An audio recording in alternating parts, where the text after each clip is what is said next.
ಕಂಪಿಸೋ ಅಮೃತ ಬಳ್ಳಿ ಇದೆ ನಿನ್ನ ಈ ಕಣ್ಣಲ್ಲಿ, ತಂಪಿಸೋ ಅಮೃತ ಶಿಲೆಗಳಿವೆ ನಿನ್ನ ಕಣ ಕಣದಲ್ಲಿ.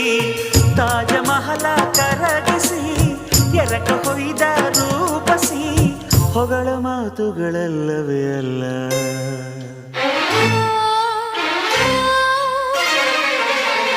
ನಿನ್ನ ವಿನಃ ಏನಿಲ್ಲ,